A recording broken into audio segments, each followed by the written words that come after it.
Every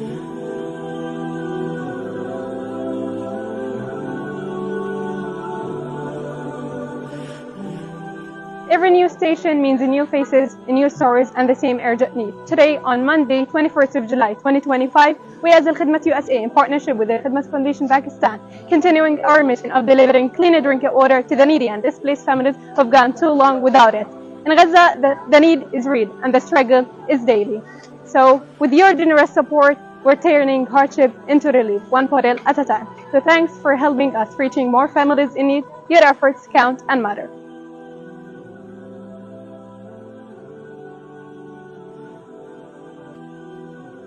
بسم الله الرحمن الرحيم.